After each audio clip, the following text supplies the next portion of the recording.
Good afternoon, everybody. Welcome back to the last Epoch dev stream. I'm your host, Mike, and welcome to the party. Let's hop right in.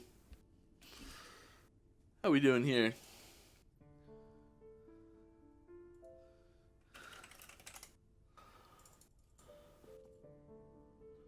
Alright, we are pretty close to the start of a monolith here. We're gonna try and fight Lagan with hail of javelins.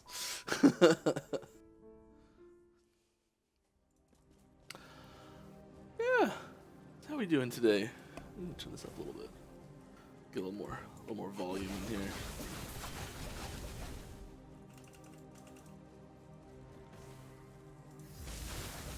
Been having a good week so far. We got lots of work done on new transform stuff today. Feels good.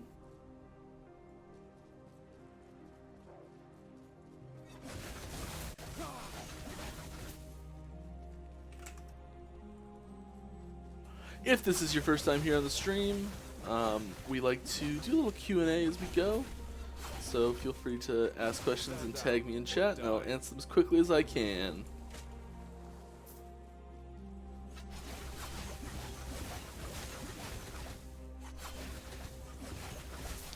I do have a couple teasers lined up this stream. No, I didn't have much last time, but I got a couple little things going on. Should be good. I cannot do that. Yeah. Damn, Javelin looks sexy AF. Yeah, it does. So our good friend Sam kicked into high gear for that one.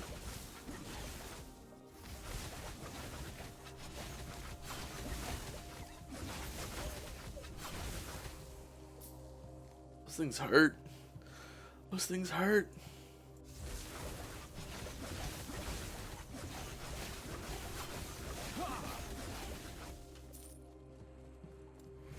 That's how you do it. It's just that easy.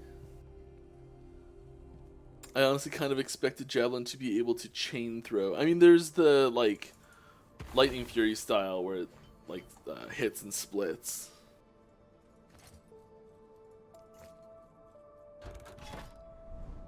Alright, anything interesting? The experience is the best thing for me right now. Just crank that level up fast as you can.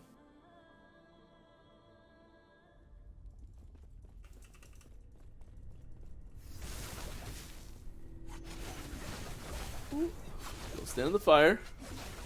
Pro tips. And we've got our first one for the day. That's a recognizable username, I think. Welcome to the stream, Bonfire96. It's a very skilled programmer. Also, I didn't even mention this because it's the start of the month. We have a new charity for the stream. So we finished up with Doctors Without Borders. We're gonna try and get a little like recap of them going. I think.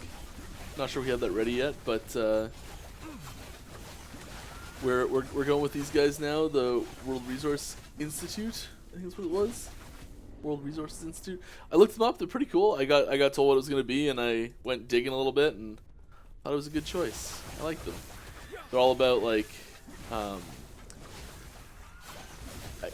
it's a pretty broad mandate I'd say they have, but it's all good stuff like climate change resources, and they do a lot of hands-on stuff with local governments all around the world. Like city-level governments.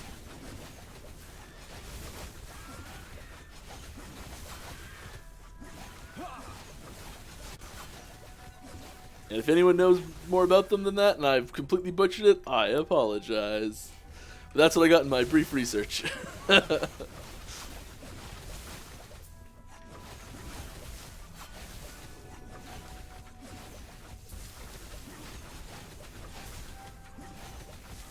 It's important to get these things out of the way now. What about Mantis form? Multiplayer win. Majasa nerf?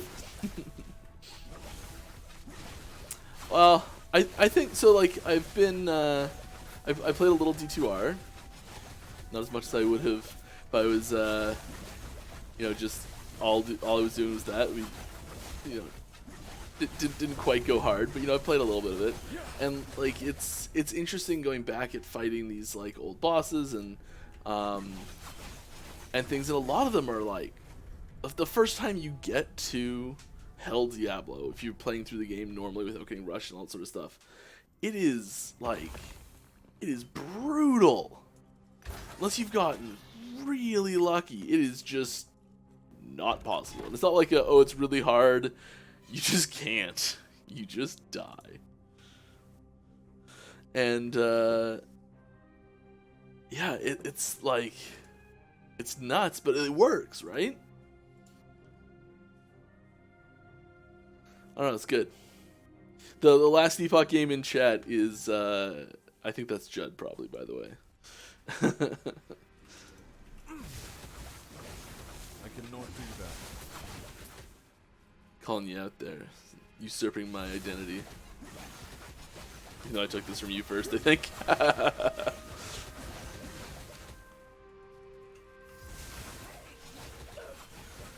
News about multiplayer. Most recent news about multiplayer is the monthly multiplayer dev blog, or weekly, monthly. We're doing monthly right now. Monthly multiplayer dev blog that that Stansbar put up about a week ago now, I think.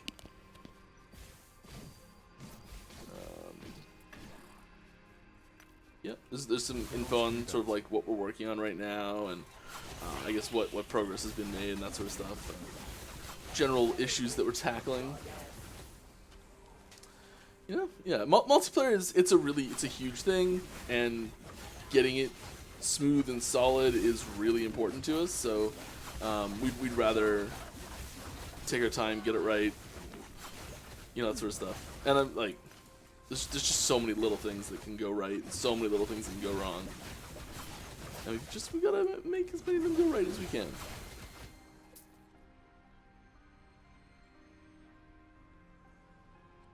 Some good stuff in there, but you know, we're trying to be choosy. Picked up too much stuff last time.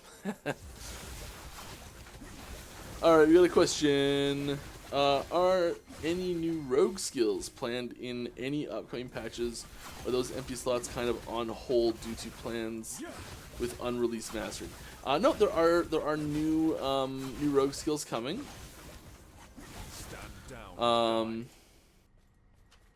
I don't think any of them are like on hold for Falconer, if that makes any sense. Like there's some really good stuff there. Like Falconer needs to fit in the rogue playstyle and all that sort of stuff. Like it needs to make sense with everything else that's there. So even though there's like some unique mechanics that go with Falconer and some of those things, they're kind of gated behind being a Falconer, I guess, is more so the information. So like we can put all of the base skills that more lean towards Falconer, we can still put them in before Falconer comes in with their mastery skills and their class skills and all that sort of stuff. But yeah, we're definitely working on a rogue skill right now.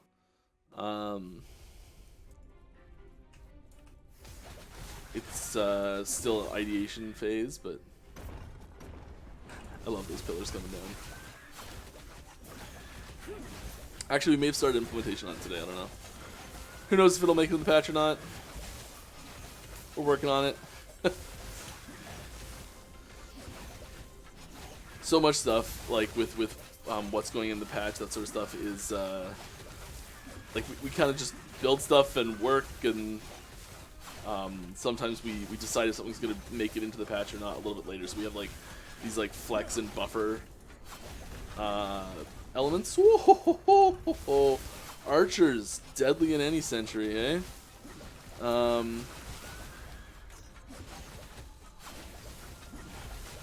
I am the javelin thrower, you scarab riding scum.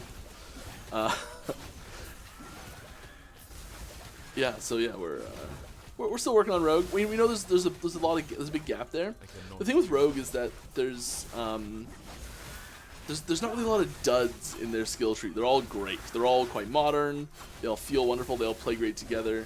a lot of the other classes have duds in their skill tree that makes it so. Oh my gosh! To survive. Okay, that make it so that it's tough to.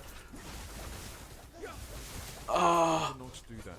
No, use that ability, not the one I actually pressed. Do what I want, not what I say.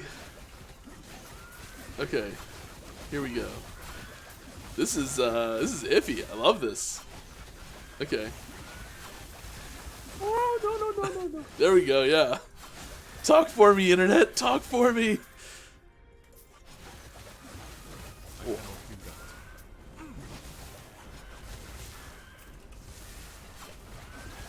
I cannot do that. Stand down or die.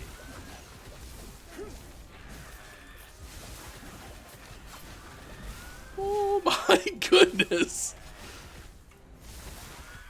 Wow. Okay. We made it. Alright, let's check out some things here. That was a good one. I like that. Alright, how about cold skills in general, specifically melee ones? Yeah, there's, I assume you're talking about like new skills coming in. There's at least, there's definitely melee cold. There's a melee skill that can be converted to cold that I know we have planned eventually. I'm sure there'll be some other cold stuff as well. And this is where play another game for a little bit and the quick commands are ingrained in your head. I want the experience. All right, Fat Young DPS Jesus asks. Oh, we got a bunch here. We got Daedalus gifting 10 T1 subs to the community. Thank you very much. Wonderful. Wonderful. That's great. That's a strong start for the month. Appreciate that. Welcome to the stream again. Alright, so do you have any plans in changing how the skills progress in general? For me, it felt kind of bad that the skills were already maxed out before starting an actual endgame, which leads to the passive points only being the only character progression for the rest of the grind.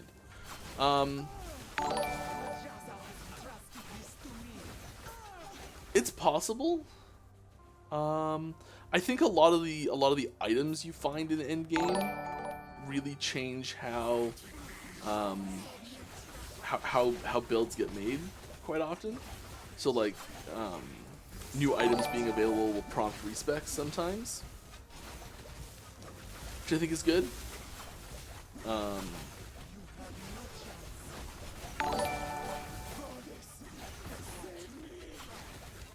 That's some damage coming out there. I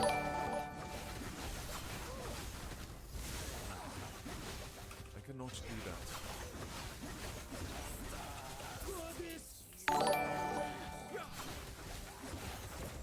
Deling, deling, deling. Okay, come on. I cannot do that. Am I squishy? Did that happen at some point?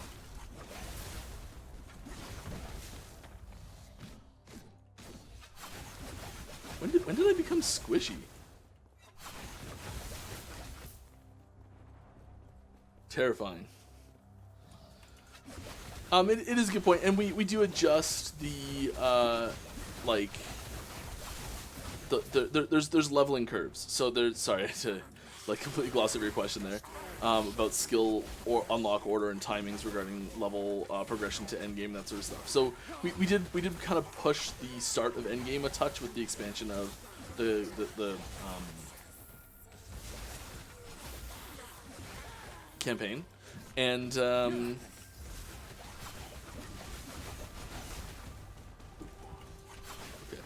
and so we do touch those curves a bit. So there's 3 curves. There's the under a certain level it levels faster, above a certain level it levels slower, and where like the normal range is. So I guess it's really just 2 curves.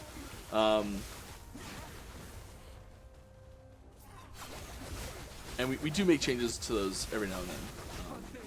And So then they're not set in stone at all. That avalanche, though. That avalanche, though. Stand down or die. Can't you stand down, please?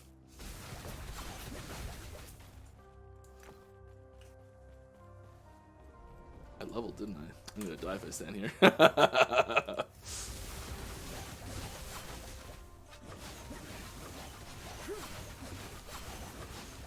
Taste Javelin, Moonspire. What does the lightning taste like? It's just burning.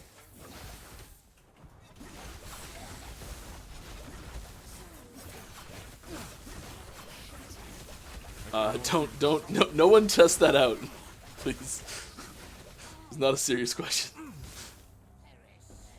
Just for the record, in case anyone's wondering. I cannot do that.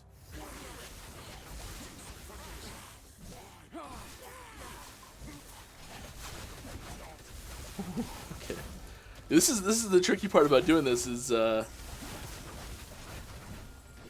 difficulty ramps up and I stop talking. Gotta learn how to do both, don't I?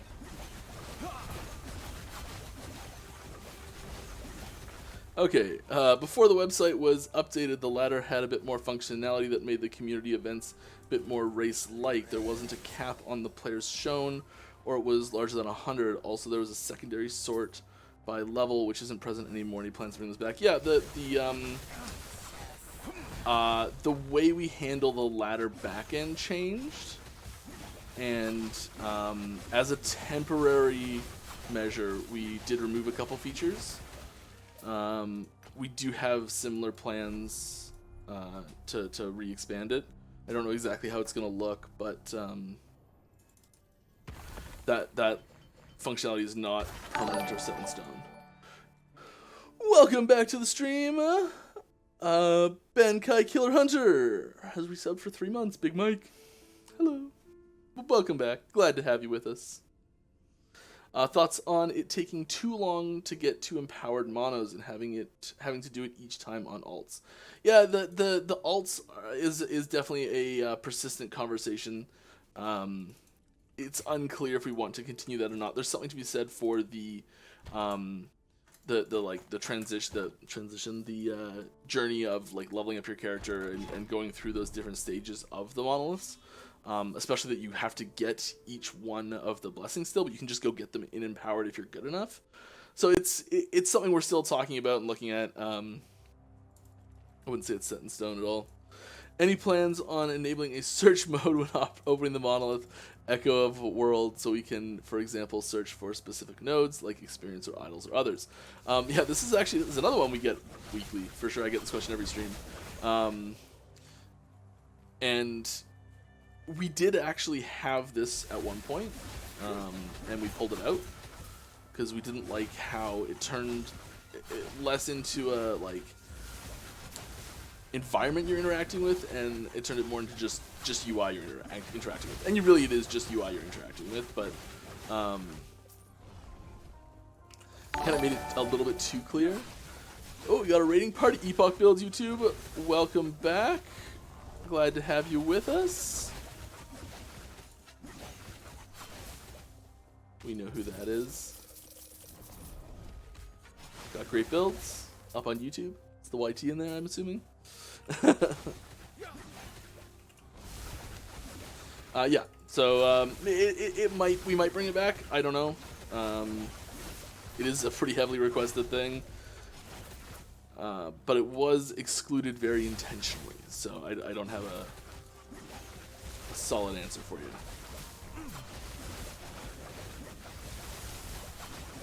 But you do get that it's a little, like, it can be a little small, especially if you like looking at the whole view, and if you're really wanting to target farm specific rewards, it would be nice to have a search there instead of having to like look at each one of them. I know we're also looking at improving some of the icons to make that easier and to require the search less anyways, but I'm sure it would still be useful.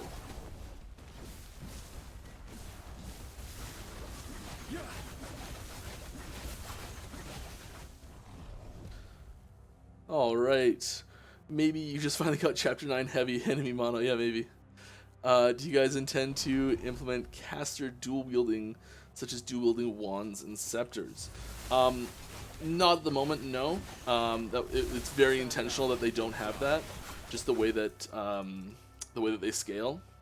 I love the haste shrine. By far my favorite. I cannot do that. But it's not impossible. Our animation pipeline has ramped up considerably, so we do have more room there to include them. That's one of the big things about adding more weapon types, is it does create it creates a lot more animations, but it also creates a multiplicative effect of animations down the road. So if there's like, if we just add one because we, I don't know, feel like it or whatever, it makes the next time we go to add one more expensive, and the next time we add all sorts of other things more expensive too. So we do have to be very intentional when we add those things. I've been playing like D2 here a little bit, just enough because it has mana pots, right? Just enough that my hand is like going and pressing the mana pot button, and I'm like, it didn't do anything. My mana didn't go back. Right.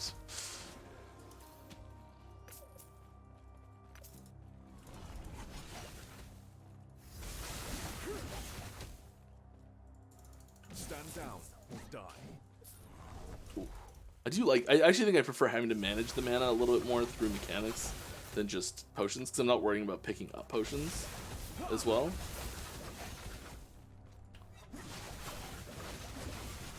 It's always interesting going back and forth with new games and everything. Durf! I think a dot finished that off, actually. Get out of there!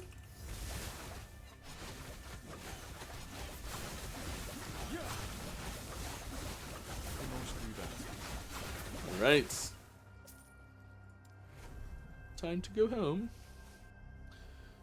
Will you nerf spires to fire less? They fire so fast you can't read loot or pet your cat as he pauses on your by your keyboard. Yeah, like we did actually reduce them quite a bit already last patch. So I don't think we'll likely reduce them much again. There might be some way to alleviate that problem, but they need to be dangerous enough that it's the whole point of them being like this like persistent threat.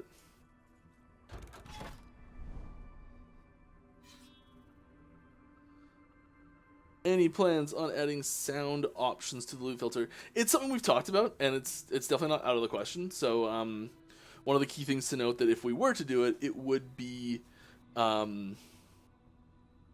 it would be a list of no, bad example, Mike.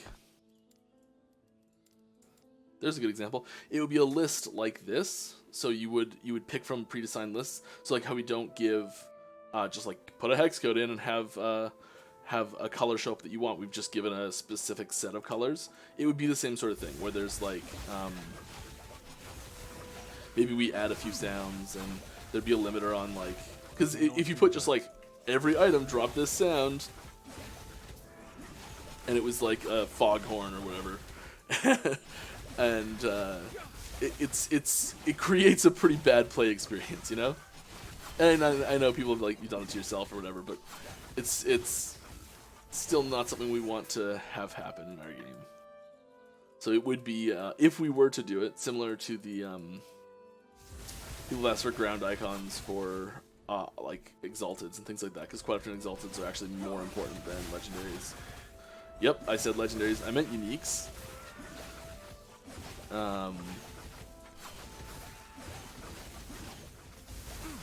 There's no information there about what legendaries are going to be, just so you know. That was just I said the wrong word.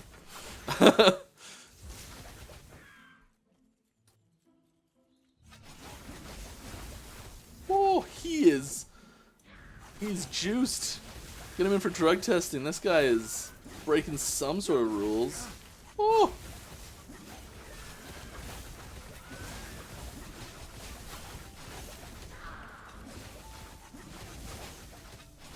What are you doing, bud?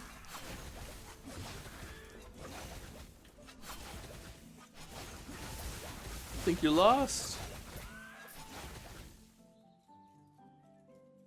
Happy Friday. Can you say what's the reason changing shield throw to be under Forge Guard. We can't level with it anymore. Yeah,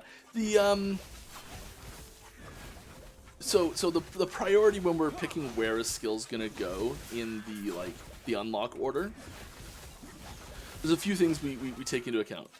The first actually being, where does it sit at endgame? So, like looking at where, I guess where does it sit in the unlock order of like who has access to it? So like we want Forge Guards to be the only ones that have access to Forge Strike, Ring of Shields, and Spelter's Wrath. So they're locked in that section. So either if something's going to be locked to a specific mastery, it either has to be the mastery skill or minimum level 30 in the tree. I guess it could be 25 as well, but it looks kind of weird. So this is the, like, here, these two slots in here, we have 3 slots that are locked to a mastery class. And then we look at the bottom of the tree and we try and get things that are really heavy thematically tied and mechanically tied to that class. And if something is, like, it's nice to level with it, and yeah, it would be nice to level with Shield Throw, but we do have Hammer Throw as just an early unlockable throwing skill, so you can level as throwing with Hammer Throw until you get to Shield Throw. And that's sort of the reason why it's split like that, because it's Shield Throw is very Forge Guard thematic and has heavy theming there, so we want to keep it in the Forge Guard tree, but it doesn't need to be locked there, so we put it lower in the tree. And then the third consideration is what happens during leveling. So the first few skills, the first 5 skills, are really carefully thought out as to what order they unlock in, and the others too, but the first 5, we put a lot of time and thought into that. That's where we put most of our energy when we're determining unlock orders. And then it's things that are generally useful to enable playstyles is the things that go earlier. So yes, you want Shield Throw early. Unfortunately, the thing that enables the throwing playstyle early is Hammer Throw. It's a little bit easier to play with. It's less restrictive. So with Shield Throw, it benefits having a shield in a lot of cases in the tree, and so that little bit of extra restriction, it pushes it towards Forge Guard compared to Hammer Throw.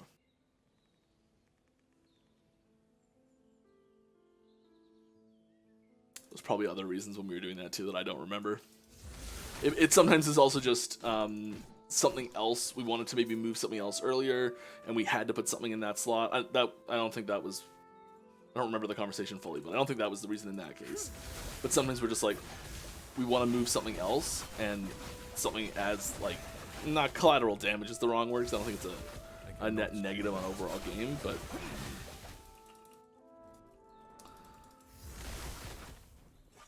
sometimes one thing gets moved because it needs to be made room for something else.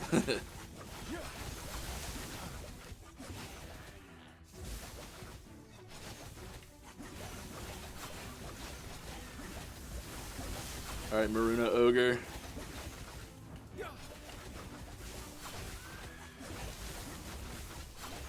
It's all Ogre for you. Why was Shadow Dagger on Shadow Cascade nerfed by decreasing the chance instead of a numeric nerf, making it clunkier and annoying instead of just weaker? I don't know.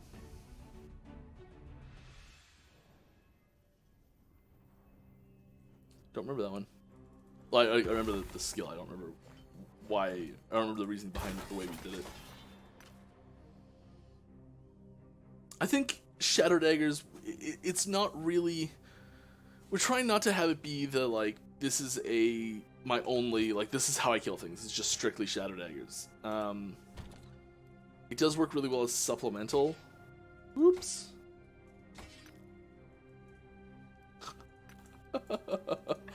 My hands are not doing what I think they're supposed to be doing. What do I usually do with my hands? Are there any plans for more boss-centric content? I really like fighting bosses and would love to do more of that in the endgame. Yeah. Definitely. I don't really have any details for you on it, or specifics, or when, or exactly what that looks like, but yeah.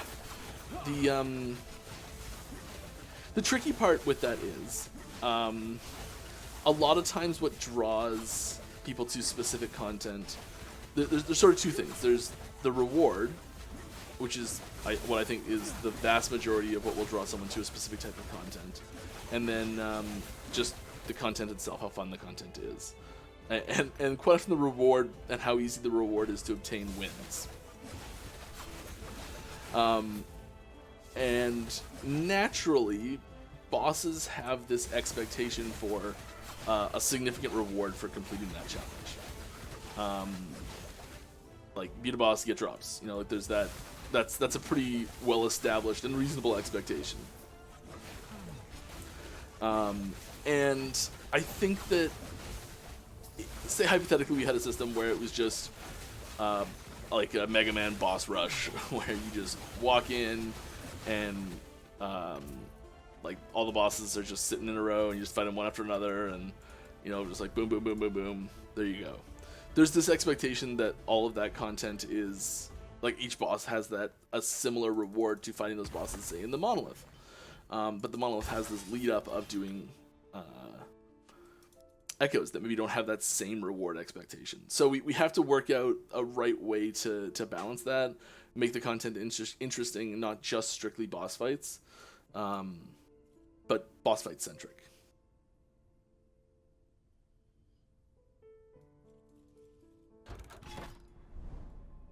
We have specific plans that I'm actually talking about for this. I am just being intentionally vague because it's not finished yet.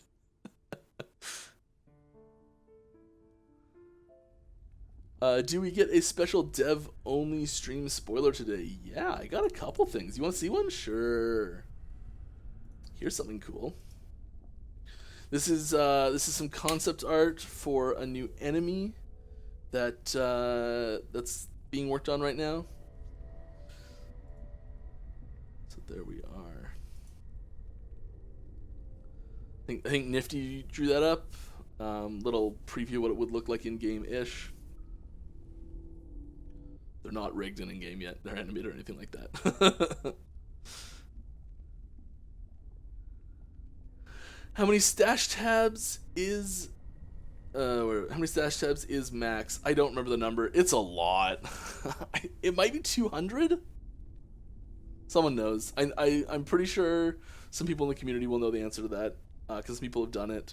It's enough though that like it's overwhelmingly large. Like, and that number, if people are like, there's nowhere near enough, we've got to turn it up, we can turn that number up. But I really don't think we'll need to. Alright. Hey Mike, don't you think there should be some endurance threshold rather than just, I assume it's just endurance, in one of the Sentinel Masteries? Also maybe a new skill for Paladin so the Sentinel Masteries would be kind of complete. Yeah, Paladin does have one more skill coming. It's not finished yet. Let's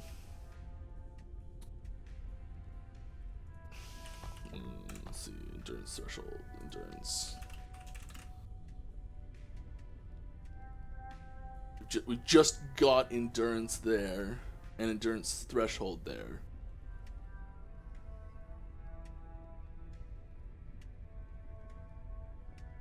Okay, I'm sorry, I don't quite understand the question. Usually we try and put both on endurance focused things, so Sentinel and Primalist are more endurance focused than the other three. That's completely fair. I've been really enjoying your boss design so far, and I'm looking forward to see more of it. Thank you. Glad you're having fun with it. We're gonna pop that off the screen there so that I can keep going. Yeah, and like we're looking at ways to explore more unique and interesting boss design mechanics. It's tricky because the default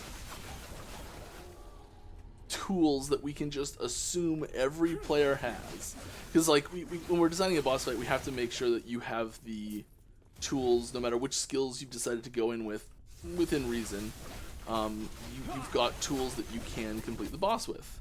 If you're like, you may not have, your character might not be strong enough to do it. That's a different thing. But the only tools we can really assume you have are movement and damage. Like, you can walk and you can hurt things. That's about the only things we can assume you can do. So if we put like a phase in a boss fight where it's like someone's gonna die, like there's an NPC that's gonna die and you have to like heal them while you're DPSing the boss. Like most characters have no way of healing someone else. So we can't really put that in a boss mechanic. And so we're trying to look at different ways we can expand the mechanics we can assume players have in order to make more interesting boss fights.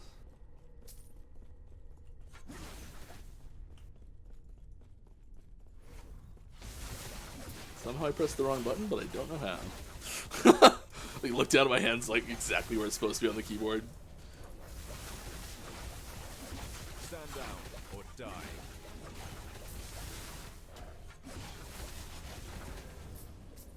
Eep.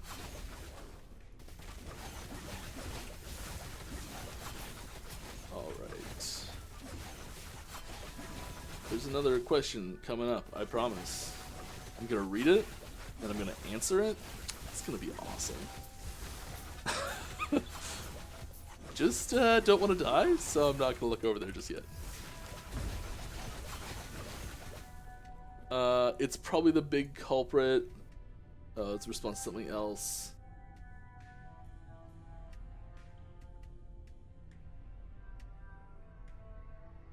The reply was, it's probably the big culprit. I've been really enjoying boss fights so far. Yeah, sorry, I missed kind of part of that conversation. Any plans for better throwing skill scaling? Early game feels like a chore with skills like Shuriken since it needs affixes on items rather than just weapon implicits. Yeah, like the level 1 throwing power, or level 1, whatever level you get Shurikens at, is a little low for sure. It's meant to start as a supplementary source of damage. Like when you start a character, even if you start a Spellblade, you're almost never going to be playing full melee right from the start. At least I don't.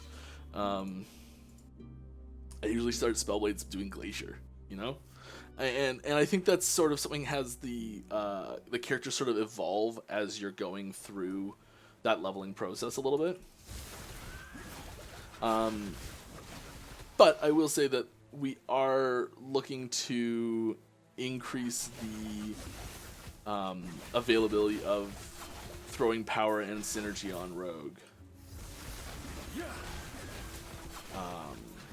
In earlier levels.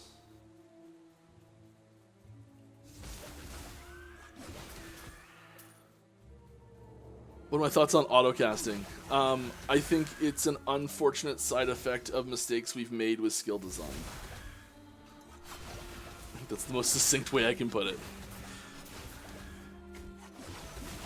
I think it leads to, and like some people really want to play that way, and that's fine. And I don't think we should penalize players through like banning accounts or anything like that, or trying to detect autocasting and punish people for autocasting through something like that. I don't think that's the right approach. I think that rewarding players for being active in their playstyle when pushing high-end content is the better way to do it. So having people that just put like Holy Aura on autocast compared to people who are like, I'm gonna really pick my times to use my trigger on Holy Aura to maximize my benefit in the situation I'm in. Having ways that Holy Aura responds to well-used timings, as opposed to just the more time it's up, the better, is ways we could improve that interaction. And that's not to say that autocasting is like bad for the game overall completely, just we should get rid of it or anything like that. I don't think that. I just think that like we're I guess pushing this narrative of you have 5 skills in your bar. It's like each one of them is a piece of the puzzle, and using all 5 of those is reasonable, and actively weaving those skills in and using them at the right time, I think, and rewarding players that are able to do that effectively is I think a good thing, because it increases that the effect that player skill has on your performance. And I think that's a really good thing to have, is so that like a really skilled player performing better, I think, is a positive thing for the game, because it means that even if you are unlucky with drops, or are maybe just don't have as much time to play, if you're just a skilled player, you can still do a lot of things. And I think that's good. Having opportunities for skilled play to result in rewarding opportunities is, I think, a positive thing. And that's not to say that 100% of content needs to be locked behind really difficult skill encounters and things like that. I don't think that either. There's a balancing act there. There's a sweet spot in the middle. And some skills reward that skilled gameplay more than others, and that's by design too. There's sort of a saying we have, like, that we put nodes in trees sometimes, and we're like, oh, look, this one's for the lazies, and it's really intentional, and like, because we know some people don't want to play high octane, stressful, like, I'm gonna do everything perfect type gameplay, and we know people want to kind of chill out and let their build speak for itself a little bit, and that's also something we like to facilitate. It just might be a little trickier to do 2000 corruption Shade of Oribus with a 1-button build than a 5-button build.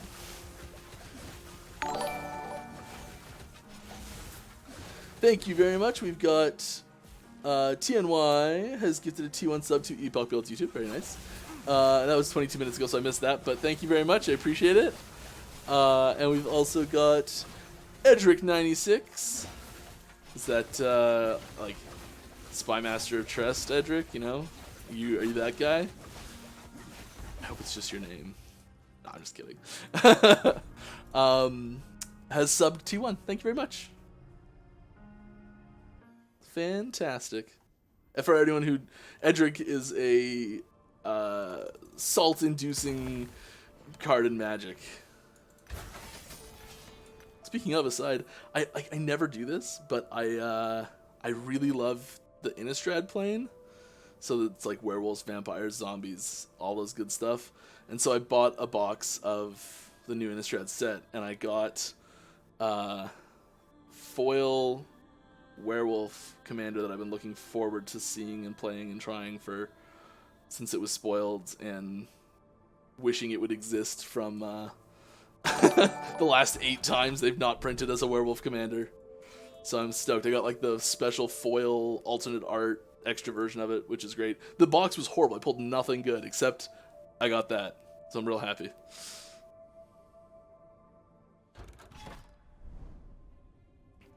Alright, back to doing what I'm supposed to be doing here.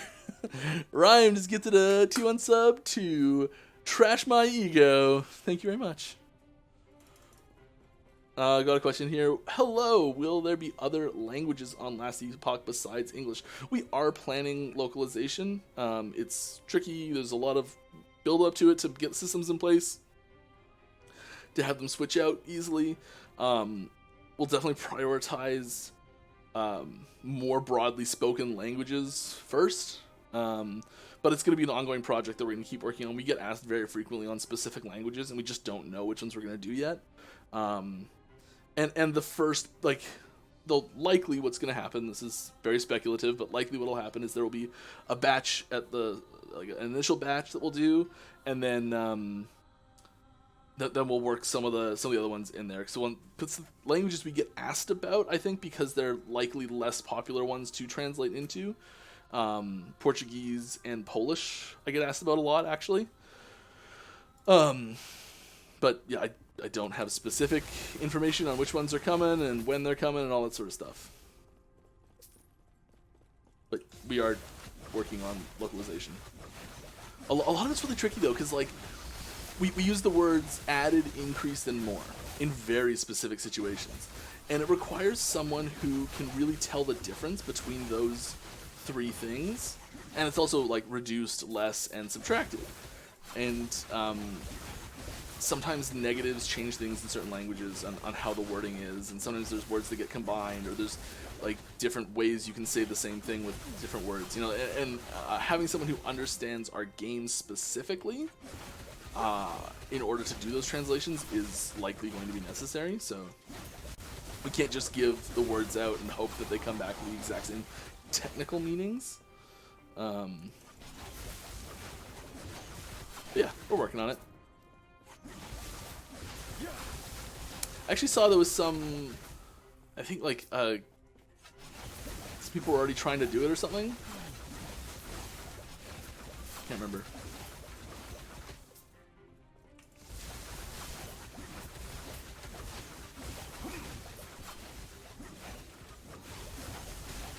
As far as the like language filter languages that we put in there, we'll probably add more robust chat features. What we've got there is really just to alleviate some of the issues that erupted from having a large influx of players speaking different languages, using different character sets that players couldn't even understand or read in the first place.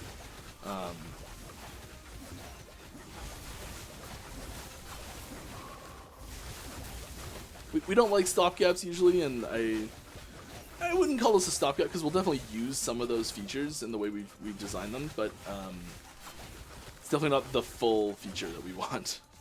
So I guess it is technically a stopgap.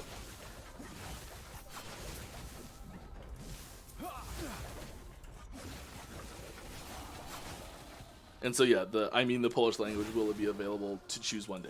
Maybe. I don't know. Like, the answer is, we'd love to just have, like, let's like every single language would be amazing. It's not gonna happen. Like, there's certain languages I would be surprised if we ever do. I don't want to call it any specific, but like maybe there's a language that like doesn't really exist anymore. Like Latin. I doubt we'll ever translate into Latin.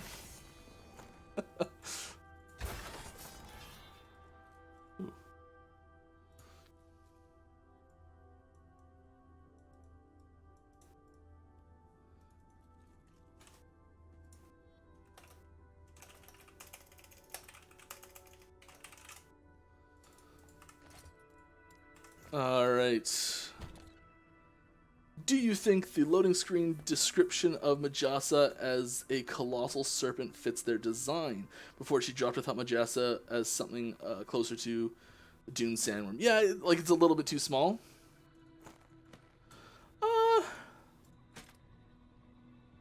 Maybe. I don't think that's an unreasonable critique or feedback, however you want to put it. Hi, hello. Will one-shotting deaths occur in the game as it does in Path of Exile? So we have I think they're unavoidable in some circumstances. So for example, you're a level 20 in a level 100 zone, you're gonna get one shot. Like that's the obvious example. Anytime we have pretty intense like enemy scaling for like push to the limit type situations. The arena, you can just keep going until you die. The monolith, you can push corruption incredibly high as well. And I think that there's I think that there's some we okay sorry, I'm trying to say this. We try to avoid having one-shot mechanics where it's like this ability just does 100% of your life no matter what. But if you've gone to a situation where you've pushed the scaling to the point where you're at wave 1,000 in the arena, yeah, one shots are probably going to happen at that point. Like, and it's more of just like the damage is scaling such that we keep having to make it harder and harder and harder, and one of the ways we can make it harder and harder and harder is by just having them deal more damage. So you get clipped by a melee attack and suddenly you take 10,000 damage because you pushed it so high or something. We try and have situations where we have, maybe there's like a boss fight where there's a mechanic that causes one-shots to happen. We try to make that a gameplay mechanical one-shot, so like you've made several mistakes that were avoidable, or you made decisions that were you stood still a little bit longer to get more damage in to kill them faster or something like that, and you got a stack of something, and it ticks up, you get 3 stacks, and then they can one-shot you or something like that. Like, we try and make it so that mechanics that can cause one-shots are telegraphed, be avoidable. So it's more about learning the fight in order to not get one-shot, rather than just get better gear type thing, which will happen as well, or unavoidable completely, which we don't want. Just got another thing to show you guys. We'll show that as soon as this one's over. Just gonna get it prepped right now.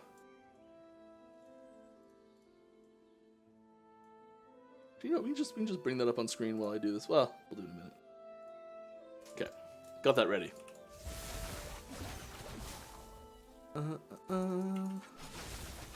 Another question. Here we go. Awesome. Thanks for the reply. Game is a lot of fun so far. First character, only 40-ish.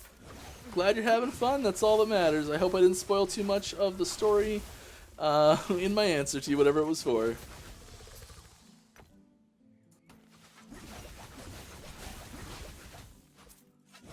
Trying to pretend they're just a plant sitting there. Yeah, right.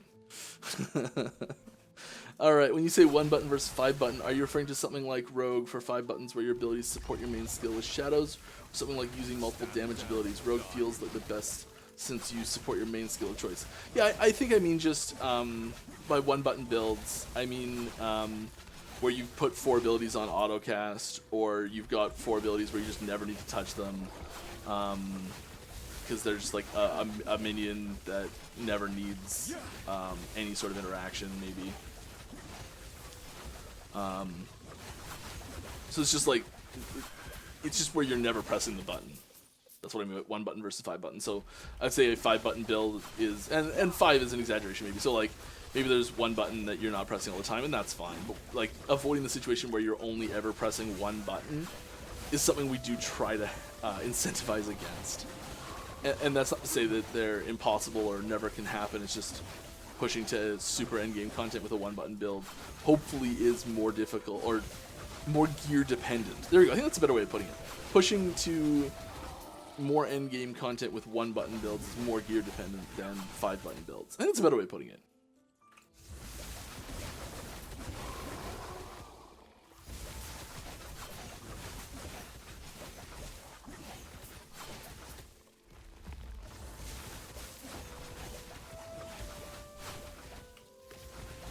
Do that.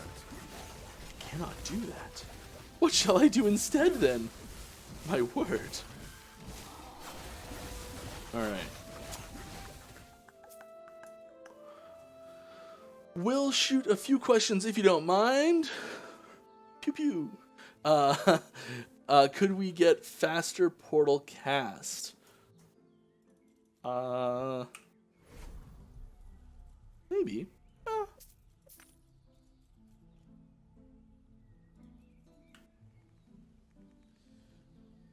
Clicking on the portal button with the mouse upon finishing an echo is faster, or rather has no cast time.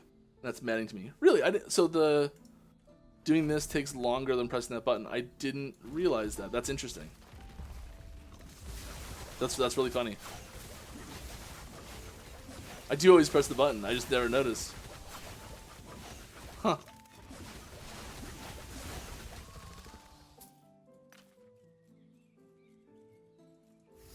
I doubt that's intentional.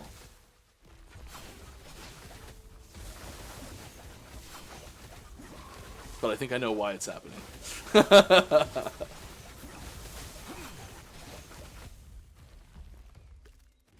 like functionally why, not why it was chosen for that, because I don't think it was. It may have been. I don't know. I don't have a good reason why that's there. I would likely argue for, if I was going to debate this to the point, I would probably suggest that either the button needs to have the cast time added to it, or the portal needs to have the cast time removed, or possibly somewhere in the middle, like make both of them have the cast time, but drop the time down by half or something like that, you know? Or have cast speed affected. But I think that would not be a good idea, actually. I probably shouldn't just muse to myself out loud when I'm doing these things. Cast speed should not affect that, because we don't want characters being able to escape from combat faster because they've got cast speed. I think that's not a positive thing.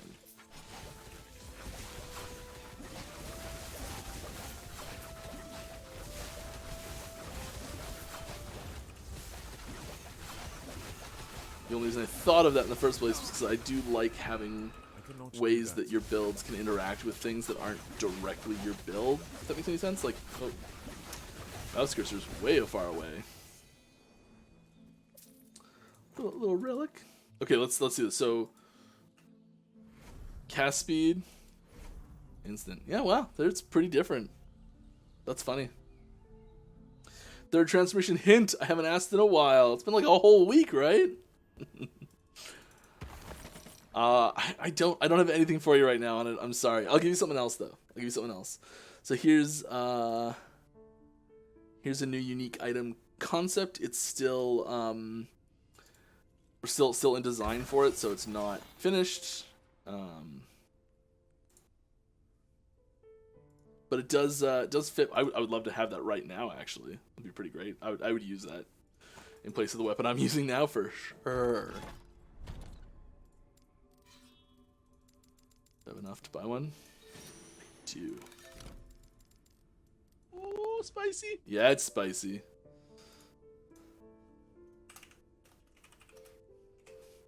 Need to actually sort these if I'm gonna do this. We'll just do a run with that up on screen. Leave it there for a little bit. All right. Thank you. I already bought the game and wish y'all the best. You're welcome. Thanks for having fun and playing our game. I swear something's going on because I just cast Javelin by pressing lunge. I cannot do that. What is going on here? I feel like I'm taking crazy pills, man.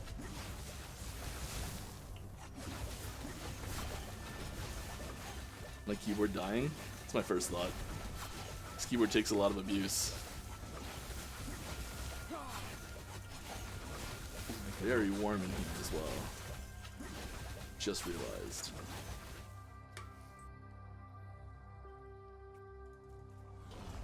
Favorite magic colors?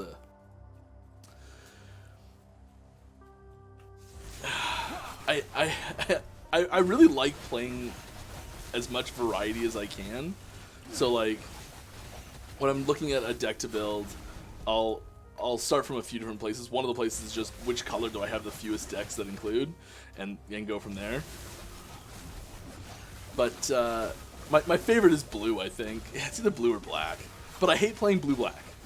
It sounds weird. So like, I love something blue or something black, but I really don't like blue-black.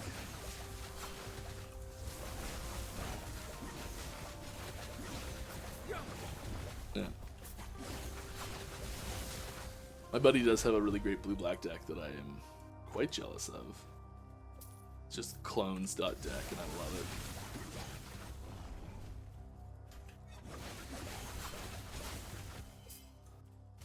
Alright. What are your thoughts on current time to level 100? I think it's too short. My background is pushing 100 in PoE, so I fully admit I might be very biased, but it feels incredibly quick and easy to get a character to max IMO. I'd agree with that. I think part of that is, you know, in an early access situation, people quite often have a little less time for the game. It's not like finished. It's not, we don't have online stuff yet. I think there's a lot of things that build into it being good that it's a little bit faster at this point.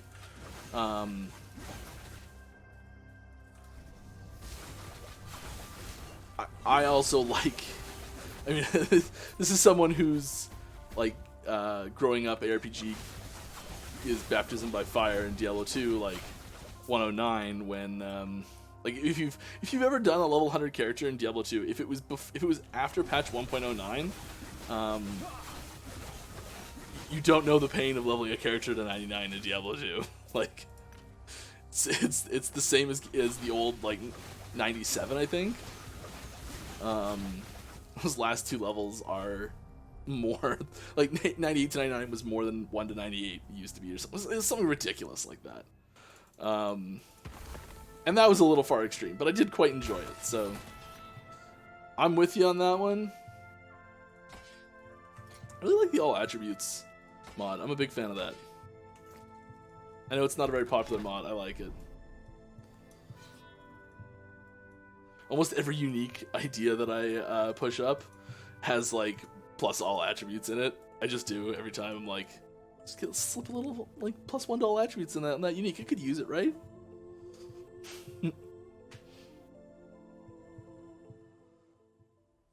I already know it's not werewolf. Is trying for a new hint.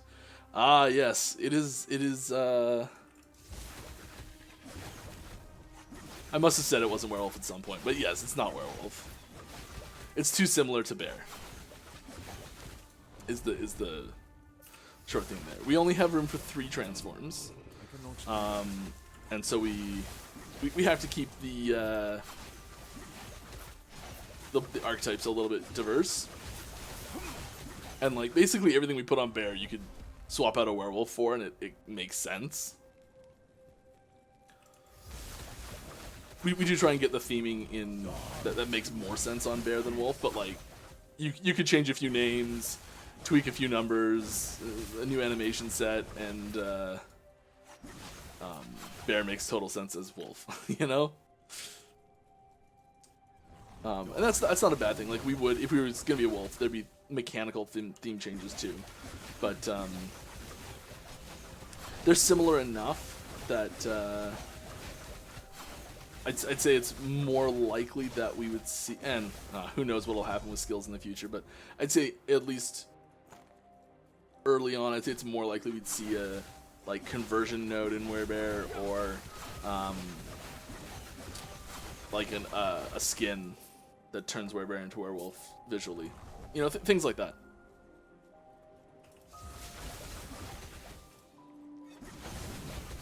Just because we like to have not only a thematic difference, but a mechanical difference when we're making a new skill. And there wouldn't be a huge mechanical difference with werewolf versus werebear. Is it a bee? It is not a bee. That'd be pretty funny though. Just a giant bee. Big fat bumblebee. Just listing lazily around, just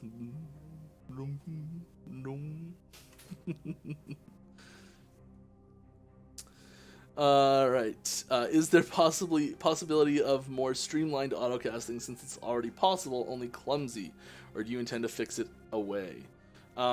We don't plan to put something in game that will make, like, numlock autocasting is, for anyone who doesn't know, that's what he's referring to, they're referring to, and, so we don't plan on trying to, like, patch out numlock autocasting, but, including an automated way of doing it is it's a tough thing to do. If we do add that, we can never take it away without serious backlash, you know? It's just yeah. And it's really not something that we're overly interested in having at the moment. So like even just trying it out would mean it's in there forever. It's not to say it'll never happen. I think once the skills are in a better place for not incentivizing autocast usage in general, it's more likely that we'd look at adding it at that point. Like there's already one, for example, Enchant Weapon does already have a built-in autocast now. Now there's really no reason to take it because you can just numlock trick it. It's just a waste, not a wasting a skill point. That was a bit of an experiment. And we chose that skill really carefully to be the one that had it. I cannot do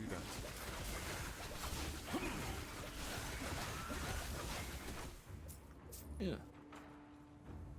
Yeah. Alright, next question. Not the bees! Not the bees! Queen bee form. Esperanto translation when? Isn't that Esperanto? Wasn't that the, like, So there was a book that I read as a kid, and I did 2 really lackluster on-screen adaptations for it. One of them was pretty good, but it like got canceled or something. I'm trying to remember the name of it. It was Riverworld. The book was To Your Scattered Bodies Go. Fantastic fantasy book series. If you're ever looking for one, Philippe Jose Farmer, highly recommend.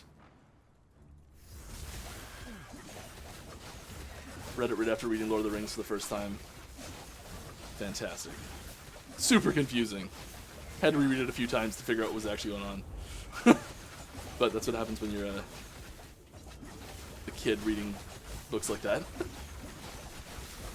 I remember reading Lord of the Rings in the middle of Two Towers, and I got confused with Sauron and Saruman's names at one point, I think. And I went to my mom and I'm like, is Saruman a good guy or a bad guy? It was in the middle of Two Towers, and I just like couldn't figure out if he was a good guy or a bad guy. Cause I just missed something in there, and yeah. Random story. Sorry, Esperanto I think was the language that everyone learned to speak in Riverworld, because it was easy to learn or something like that. I don't know. Do you intend to implement a trade auction house system at some point?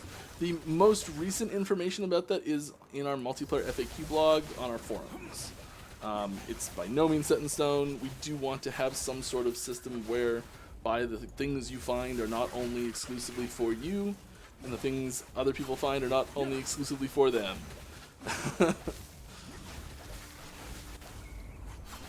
Oh, that was hot. Some like it hot. I could do without at this point. That guy was... He almost got me. Oh, spicy. Oh, speaking of spicy, I made hot sauce last weekend. I'm gonna make more too. Super excited. Made some, took it over to Buddy's place, and he's just like, oh, I've got this ghost pepper that's been sitting in my freezer. Do you want to take it and make more hot sauce with it? So I got a bunch of habaneros from the garden, like a couple hundred habaneros. And I'm gonna make some hot sauce. Do like a mango pineapple hot sauce, and then like a habanero ghost pepper hot sauce. Looking forward to it. I'm all about the interludes today, apparently. Alright, if you translate into German, you have no excuses left. Oh, for the difficulty? Oh.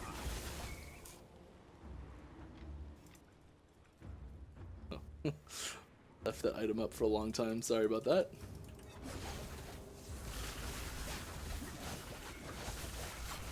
Pull another one up here soon, I think. I got another spoilery image for you.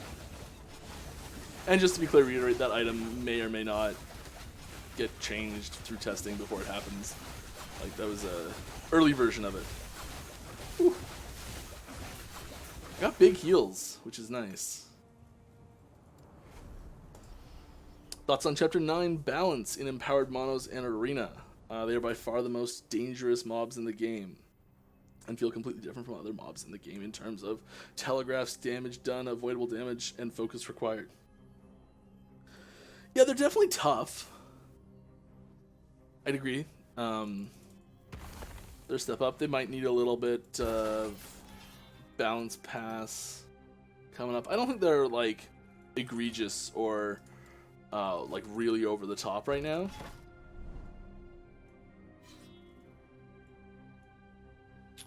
Let's get a key. Why not, right? Any possibility for Shield Rush being able to be directed mid-charge, even if it with a slower change of direction? I don't think so. It's possible. It's already really efficient at getting around with the ability to just keep going.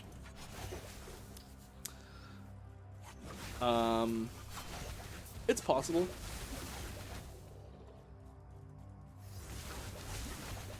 I think that's a really good example though of like skilled usage of abilities giving you like small increases in performance.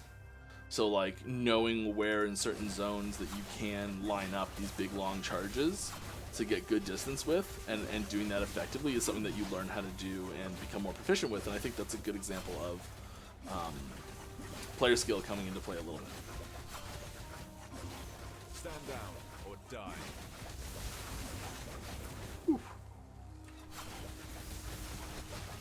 And as you can see, I'm not using it.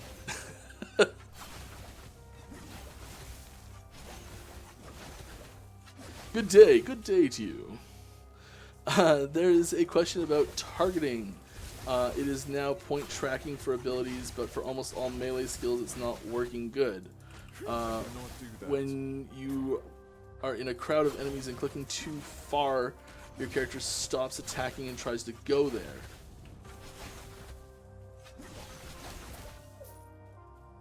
It should just keep using the ability.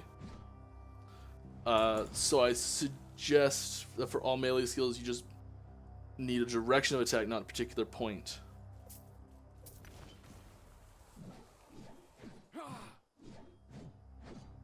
Oh, I know what's happening. I know what's happening. You've got like a move and click on the attack. I bet.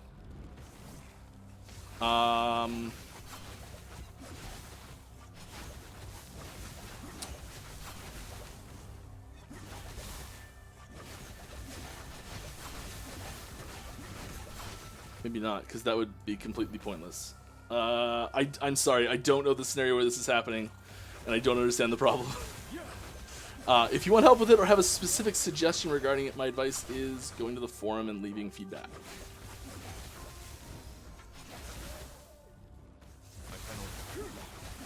As that will get looked at and addressed and commented on by other people in the community.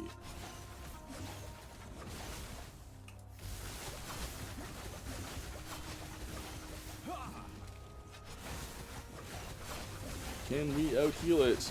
Oh, maybe not! Run away!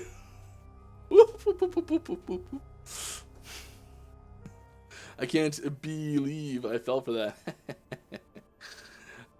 You guys happy with the current time to 100? It feels quick compared to games like DT or PoE by design. I think I'm probably pretty far behind in chat, but I think it's a little quick personally. But lots of people have different opinions on it too. Would you consider a toggle to always show mod tiers or mod descriptions on items? Oh, so like, yeah, like we have auto compare. That just inverts the control functionality, but having like auto alt. I think we have talked about that. I think I put it in at one point and had to take it out for some reason. Can't remember.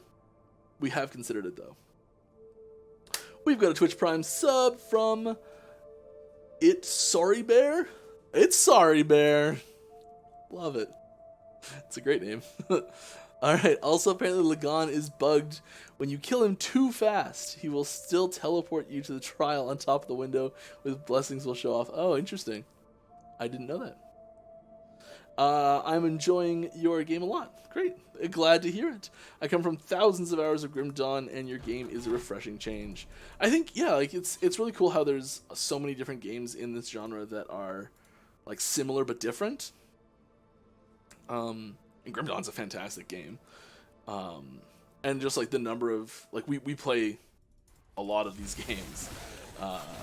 That's one of the big things that all of us like when we started this, everyone was just a big RPG fan. We have a resub 4 months in a row from Random Name X. Fantastic. Glad to have you with us still. Thank you for being here. Wonderful. Wonderful. Yeah, just we like ARPGs. Grim Dawn's great. I don't know where I was going with that. Mechanics question. If I have Mind Piercer on Puncture, I don't know what that is. I'm sorry. That gives me physical penetration with Puncture. Does that physical penetration count for bleeds applied with Puncture hits, or just the Puncture hits themselves? If the node says hits with Puncture have increased penetration, it's only the hit. If it just says Puncture has increased, or Puncture has physical penetration, it does apply to the bleed as well. The one thing that doesn't carry over like that is Armor Shred, because it doesn't affect non-hits.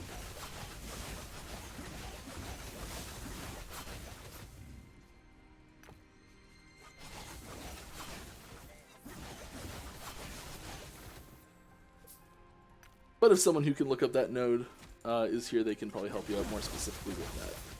I just don't know the names of all the nodes off the top of my head, and like sometimes the wording is really specific.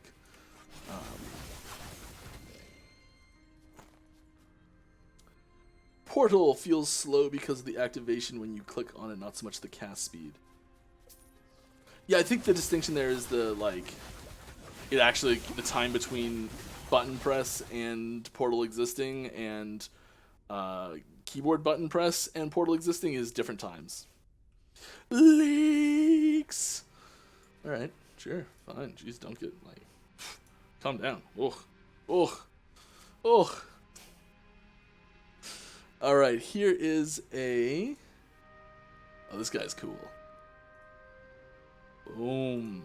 Some concept art for a new potential enemy in the game.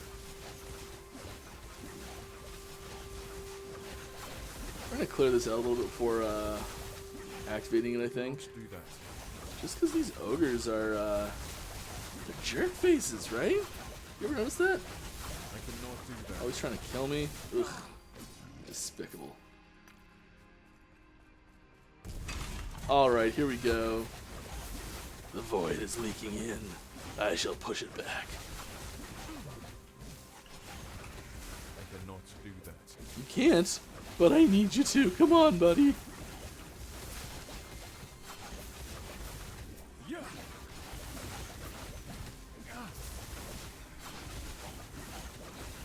cannot do that.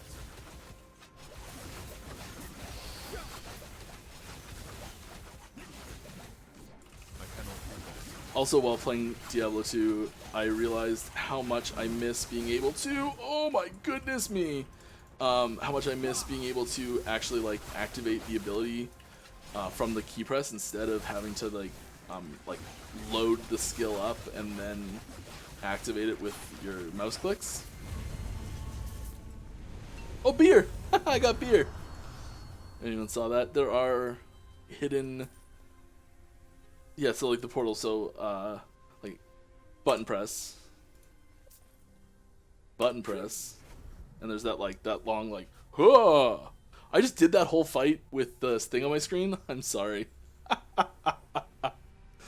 I'm just the worst. That was a great fight you guys just missed, by the way.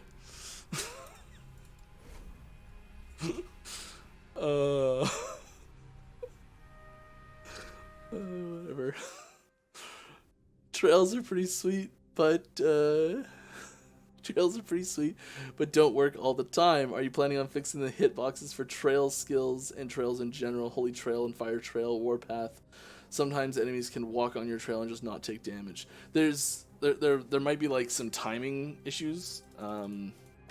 So there's trails need very specific things to make them more performant, so they don't just wreck the game. And sometimes that has a knock-on effect of having not as great, not as perfect detection for things.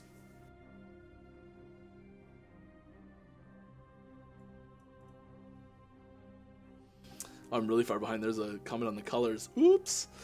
Any chance we're getting some unique gloves, boots that benefit player physical hit-based bow builds?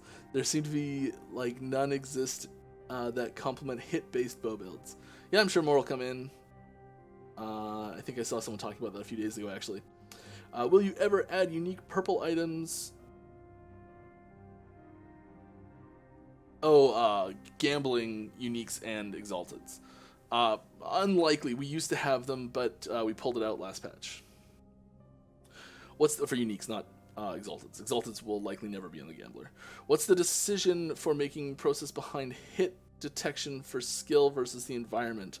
For instance, orbiting static orb. Yeah, I've been hearing this a lot recently. Will sometimes go through walls, but get eaten by boulders or big rocks. So the walls they're going through are the mistakes, not the boulders. Alright, any plans to resume your support for Mac OS? I really hate having to use my Windows laptop. Your last available Mac OS beta even works on the M1 Mac, so there really was no good reason to release the drop support. There's a lot of reasons why we dropped the Mac support, and just because it can get working doesn't necessarily mean we want to be supporting that. There's a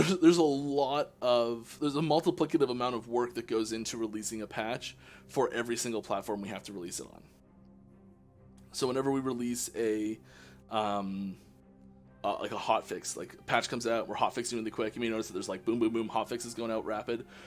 We're having to test each one of those, and if we're also doing the same for Mac, we're having to then find, like, we have to go buy someone a Mac and buy someone a Mac with an M1 processor and test them all there as well. And that increased bandwidth is also a contributing factor. It's not strictly just does it work, but there's also the like, what do we need to do to make it work? And so like, and that's one of dozens of things that comes up from this, not the only thing. Please don't get me wrong there. So yeah, it would be lovely to be able to support every platform out there, and supporting more and more platforms is something we'd love to do. But right now, developing the game and keeping the ball rolling is more important to us. Alright, do you ever see things added in other ARPG games that you take or get inspired by? Not intentionally. There's definitely times where this happens pretty frequently. So like, we've all played a ton of different ARPGs, but I don't think any of us have really played every single one. Maybe some of us have. Most of us haven't. Let's put it that way. Most people haven't played every single one. So we'll be in a design discussion, and someone will be talking like, "Oh, we're working on Javelin," let's say. And someone's like, okay, what if you like throw it out and just like splits into a bunch of lightning bolts and hits everything? And everyone looks at them and just goes, "You never played D2, did you?" And and it's like, there's lots of inspirations that come from other games, or sometimes they'll be like, "Oh yeah, I forgot, I haven't played that in 10 years. But yeah, that was there." And it's a lot of it's like subconscious influence where you don't know that's what's happening, but it's where it's coming from. And I mean, that's the same with like any creative medium, writing, painting. It happens for all those things. We do really try to avoid doing it as much as we can. So like, if something's like, we're not gonna not put the skill Fireball in the game because it was in Diablo or in Path of Exile. Like, we try not to pay attention at all. So we try and just make our own game, and do what we want to do, what we think would be cool. And a lot of that has influence from books we've read, TV shows we've watched, games we've played. There's influences all over the place, and it's we really try and make it our own, and build new things that we think are cool, or like yeah. Sometimes it's twists on other ideas, but yeah, there's definite conscious and subconscious inspiration from other games.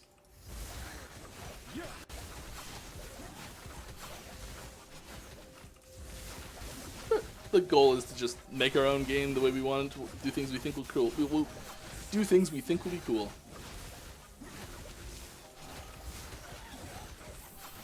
Is the new transformation based on an enemy already in the game? Great question, trying to narrow it down. There might be some that are similar. It's pretty unique though.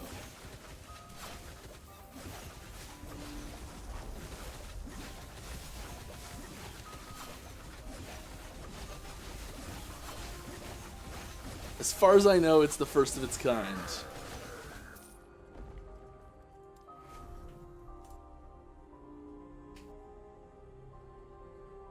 Alright, possible tornado rework. Maybe, yeah, it's a pretty old one. Will we get more love for throwing rogues? Yep. There is a thing that I probably don't want to talk. But I found a rogue setup that can do around 50 attacks per second with 100 crit and 1500 crit multi. It's shred everything and have room to improve even further. It's super fun, probably needs to be nerfed. So Eye of Reen needs an internal cooldown, I suggest. Best place to put things like that is the forums. Alright, can you tease us with an update when you will tease us with teases for 8.4? I just put one up. That was a little tease. I think, like, when will we get 8.4 teases? Well, we get 8.4 teases all the time, right? But I mean the timing on like lead up to the patch, it'll be a pretty similar cadence to normal. I don't think there's any plans for a major distinction between this patch and the last 10.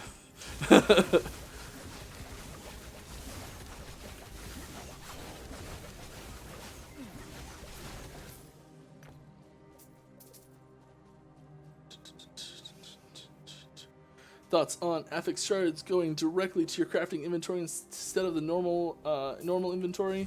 Yeah, we get asked this question a lot too. I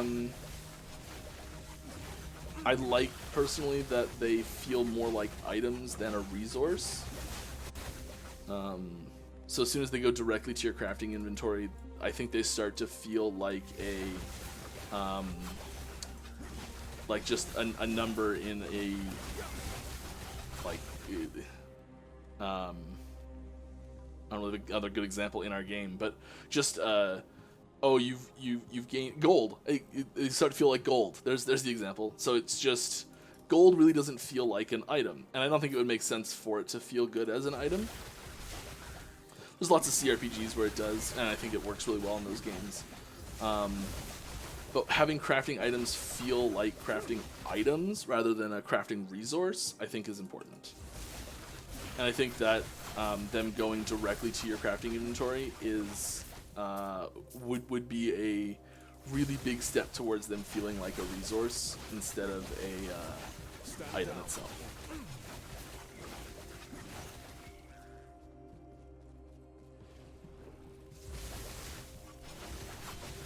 Trails are pretty sweet,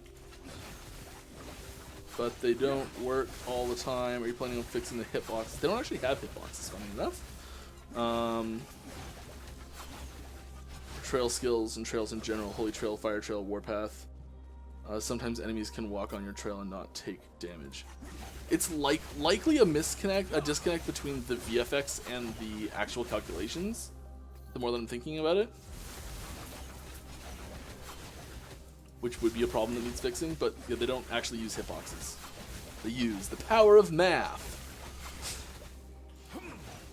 Math, not even once.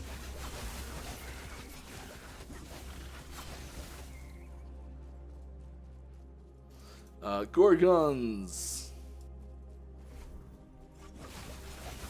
And Diamond Matrons. A lot of new Chapter 9 mobs have super visually clutter attack that can hide things like Light Mage's Telegraphed and other mob telegraphs.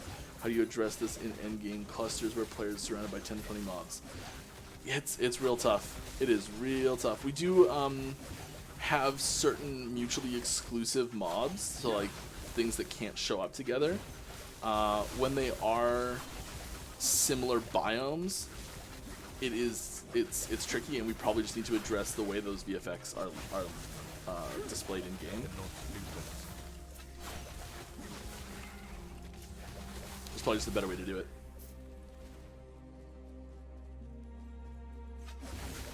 The very tip of my nose, like just right at the very tip, super itchy for some reason right now. I don't know why. Any chance we can get something that PoE added last expansion? Icons showing ailments with their stack sizes on enemies. Would love to know the hot piece of info. Yeah, it's ooh, there's a good one. Sorry, it's that's in the works. Yeah, okay, I just got Judd saying you can say it. Yes, we have that. It's not fully finished. I think we haven't merged the branch in yet, but it's like super duper on the way. We had a big blocker preventing us from doing it up until a few weeks ago or a few months ago or something pretty recent. It's going in. It's gonna be great. We'll show you the number of stacks on enemies. So if you have 5 bleed stacks on something, it'll show the bleed icon, the same as that's shown on your own in the stacks. Yeah. I don't think it shows like a tick down timer. It's just like this is how many it has. Part of that is to avoid visual noise, but can't remember exactly. Might have a tick down.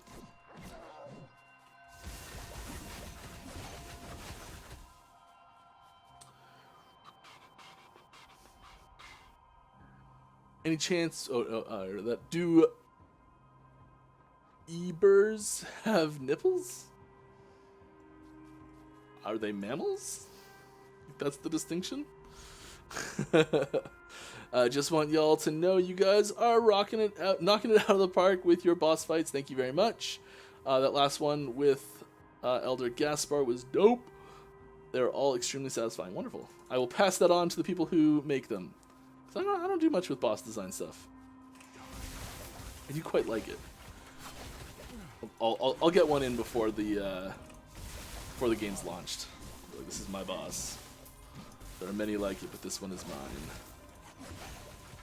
Except there won't be any like it.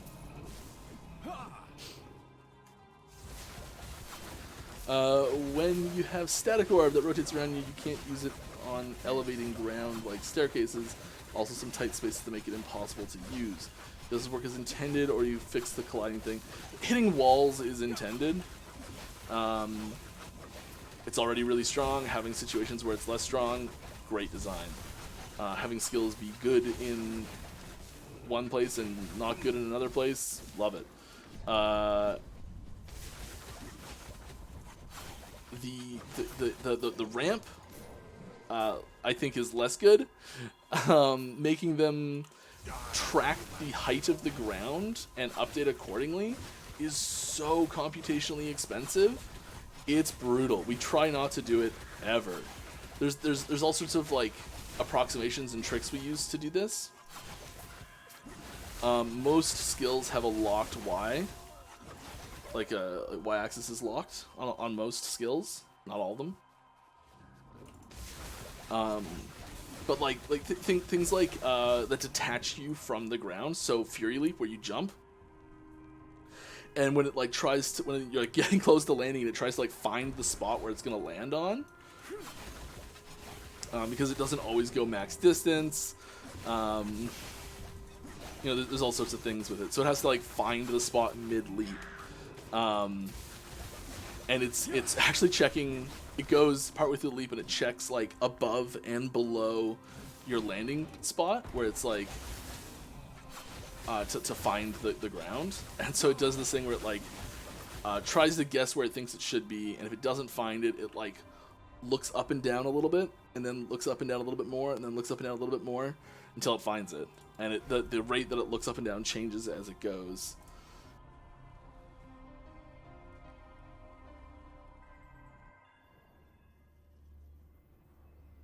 What our legendary is going to be freaking awesome. What's your favorite ARPG skill of all time? Now, this is great because I can kill two birds with one stone. You don't know which game I'm talking about? It's Frozen Orb. It's my favorite ARPG skill of all time. Love it. Fantastic. Any plans to add more support for Frostbite? Yep. If I made my own RPG, Hammerden and Javazon would have been the first things in. Of course, don't get discouraged by that. Putting your own spin is enough. Yeah, and like Hammerdens and Javazons are basically in, except it's Hammerden and Javadin.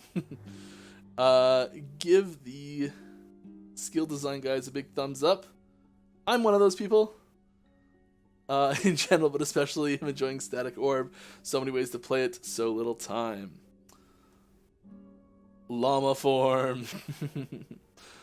Is the new transformation void related? No more than you'd expect. Autobots and Decepticon transformations, maybe. We need cars first, right? They had Dinobots. By the way, love the undisputed best axe in the game. General Ziz reference. Yeah, it is. Yeah, like we play these games too. We're hanging out in the same streams you are probably. Will there be werebear enemies in game, or is the Traveler the only werebear lore wise? Ooh, that's cool. I don't know. I'd like to see them in game, like something that like triggers their werebearedness partway through the fight. I think that'd be cool.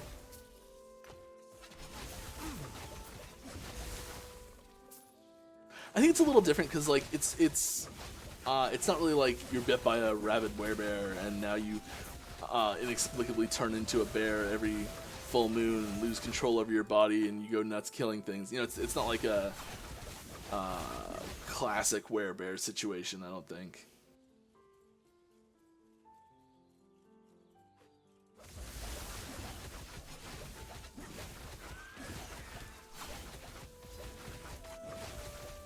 But I feel like other druids being able to shapeshift is appropriate.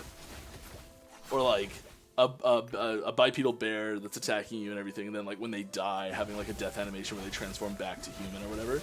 That'd be cool. Be a nice little touch.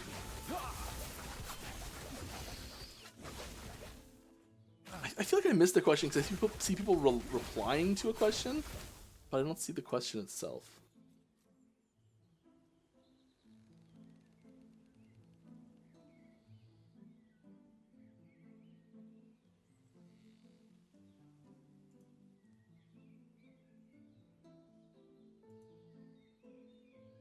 Oh, it's just like threads. There's threads. They added threads to Twitch. Oh my gosh.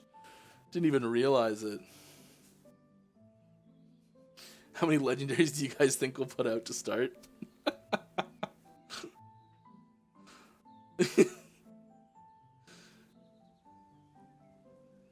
Terrible. Do EHG test new mobs at high arena and high corruption? Yep. Yeah, the new chapter 9 really strong. Yep. How will Rune Master differentiate from a golem using Acolyte? Will it just be the same thing with different support skills? It'll be very different. It'll be very different. You might be reading into the displayed skill, mastery skill on the mastery page a little too much with that question. Which is understandable, because that's really the only information you have to go off of, is that mastery screen. Things change in development very quickly. That's not to say the skill won't exist, but things do change in development fairly quickly, and that page was created years ago. If that skill ends up being the mastery skill, I'll be pretty surprised.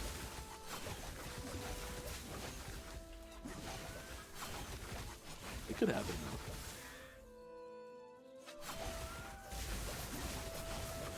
I cannot do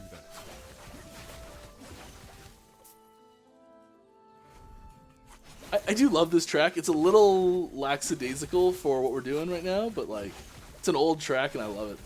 It's one of our early ones. Forest Trail or something. Yeah, Forest Trail is its own name.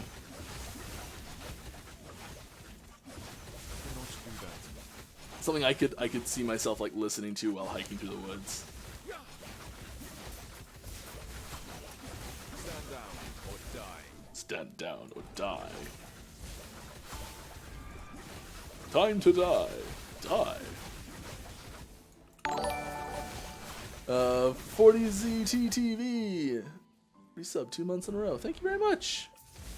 It's always cool seeing the resubs come in and just like the varying amounts that it is. Like right now the max is 5, I think. But it's just cool that there's like you can see like, oh, you started subbing at this time, and it's neat.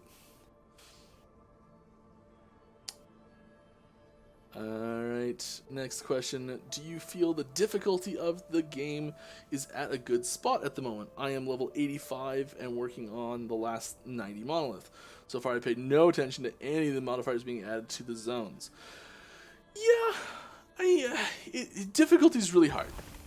Difficulty comes down a lot, I think, to balance, to game balance for like skills, gear, all those things, having them balance against each other. Because say someone takes a really underpowered skill versus a really overpowered skill, and you go try and do the same content, you can possibly get reports of people being like, oh, the game's super easy, or oh, the game's super hard. And sometimes that's more of a result of an imbalance in skill power than an actual difficulty of the game. And then sometimes that also more lines up with build crafting accessibility, I want to say. So sometimes you might someone might get like sucked into a term for it is like sucked into a bad thing that a bad decision that we've like telegraphed seems like it should work but just doesn't, or something like that. There's a term for that.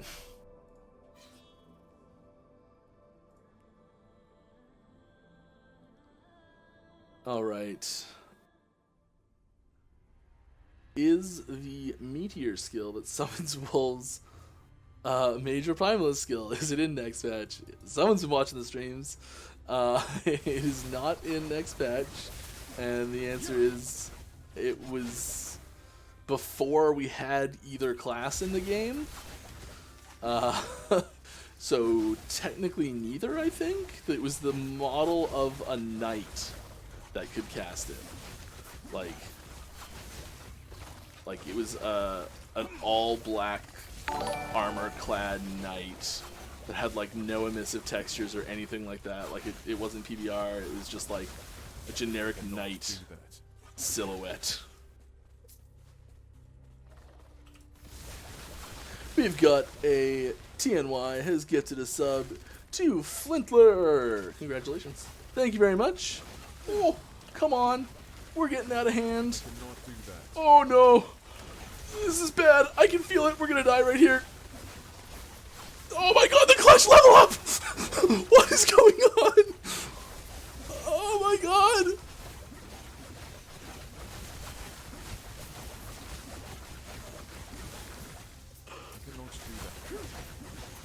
Whoa! Oh no, we're out of mana!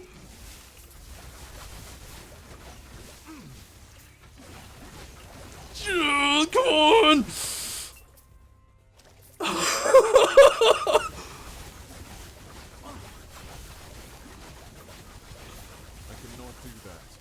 Oh my god!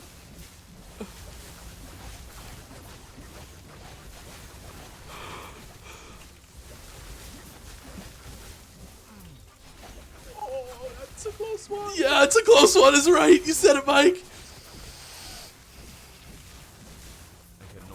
Oh, okay, don't breathe yet. You're good. Keep going, keep going.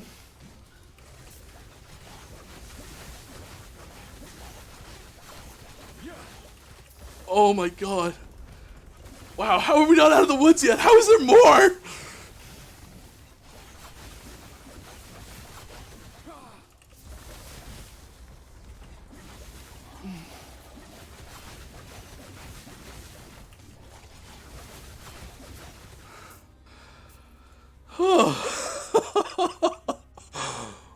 Oh, wow.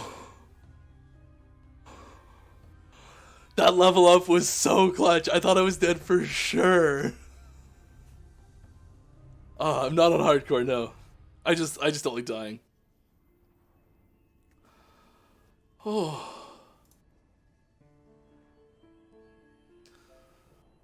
That was close. My heart's pumping.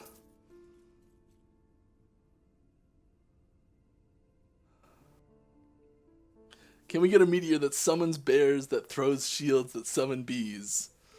I mean, not in the game. Maybe with some cosmetics. Will there be lore books to support the lore of the game? Yeah. I know my fellow lore, I think it's buffs, would like this. Maybe nerfs is the right word there. So, Mike, what's your view on Chapter 9 mobs in the arena? Love them. That was so much fun. Are you kidding me? That was the best.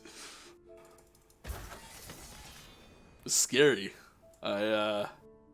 Came real close to dying a lot there. That's what I live for.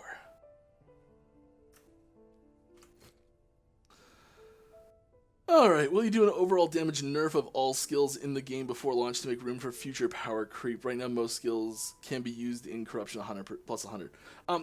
So I'll say this: there is still stuff that's like the end game, the like Uber Elder-esque boss doesn't exist yet.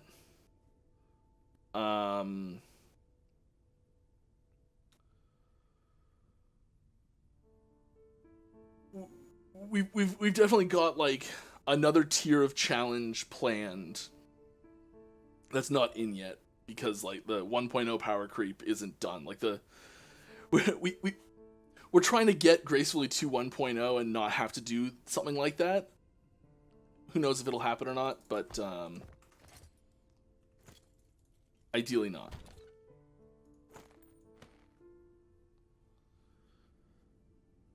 All right. Take a little breather here. Let's show something. Here's a cool thing. What's this?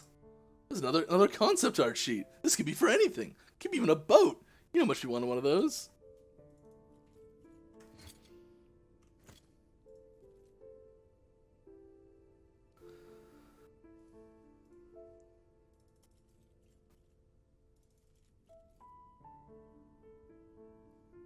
What does it say?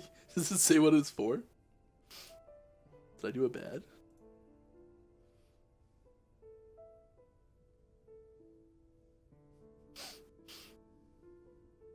No, we're good.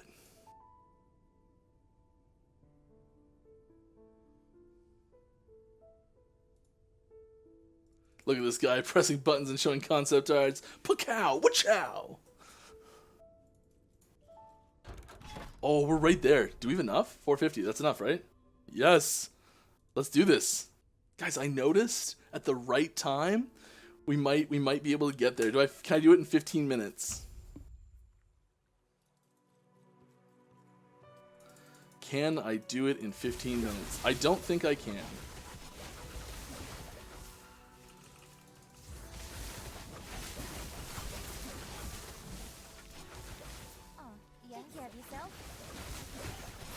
I cannot do that.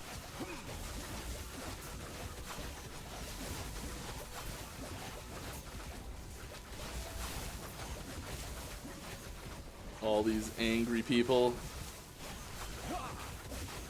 Like I'm not just coming into their domain and kicking their butts or anything. Yes. Yes.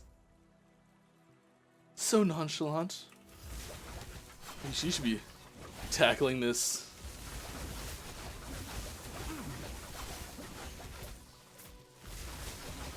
Stand down or die. I said I want the relic. Hello. Hi. Hi. I'd like to see a last Epoch version of the secret cow level and Uber Tristram event. These kinds of things in LA Divs would be so sweet. Yeah. It would be. I don't have anything else to say on that.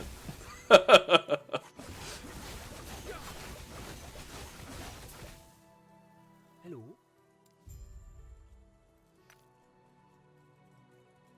I cannot do that. But yeah, Secret Cow level is fantastic.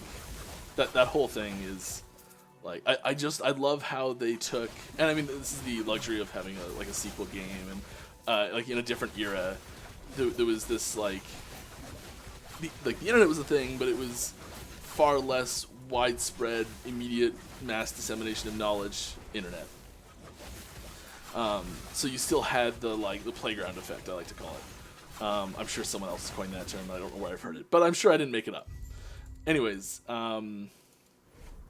where like Timmy comes to the playground and he's like, my big brother told me last night that if you take Wirt's leg and a Tome of Town portal and you stick it in the cube and you can make a secret cow level where there's cows everywhere, and that's the whole thing. It's fantastic. And Jimmy goes home and tries it and it doesn't work, and he goes, "Oh, Timmy, you're a liar, it didn't work, yada yada yada." And then it's sort of this like, is it real? Is it not? Who knows? The thing Jimmy didn't know is he had to like kill Bale in that difficulty to make it work, and it's like, this incomplete amount of information that makes it so that is it real? Is it not real? Like, what does the chat gem do? I'm just using Diablo 2 examples because that's the only good examples I have. But like, no one knew what the chat gem did for a decade. Like, Brevik revealed in one of his streams with his wife what it was, and that was years later, right? And like, who knows if he was telling the whole truth about it? I think he was, but like, there's always that like seed of doubt or whatever. And I think that's really cool in games in general, when there's like that community effort to discover something. It's not just like the information. Bro, what's the gem do? Nothing. It was his wife's first foray into programming, and he was teaching her how to code something, and she did that on her own or something. It was the first thing she did on her own, and he left it in the game. All it does is sends a message to chat, though.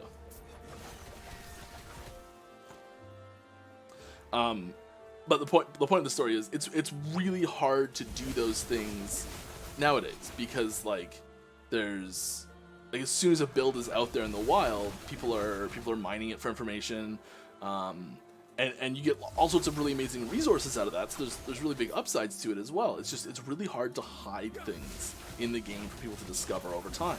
Like the alternate beer. So there's health potions, beer, and there's a third one as well, but I don't know if anyone knows the name of in our game. It's just like a little cosmetic. There's a like, it's 1 in a billion chance to happen where you get something other than those two things, and it's just a health potion.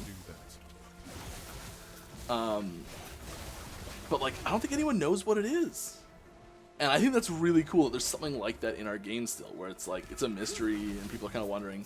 Fractured Crown was like that for a while. No one knew how to actually get a Fractured Crown, and I hope we can get to that point again. I remember where this all started. Oh, it's secret cow levels. It's hard to make actually secret things, but they're really cool. And I think having those events or things to do or secret areas or extra bosses, you know, that exist in the game where an experienced player will know, or someone who goes to look it up, is really good. But the first time you play through Diablo 2, if you're not going explicitly looking at guides and things like that, you're doing a single player or whatever, you'll never find the secret cow level. There's no way. I shouldn't say that, but it's an extremely small chance of finding it by just sheer serendipity. I think that's really cool. And we do have some stuff in the game already. It's not finished yet, and there's, you know, more to come with it. But yeah, we love those sorts of things, and we do try and have them as much as possible. It's just harder than it used to be.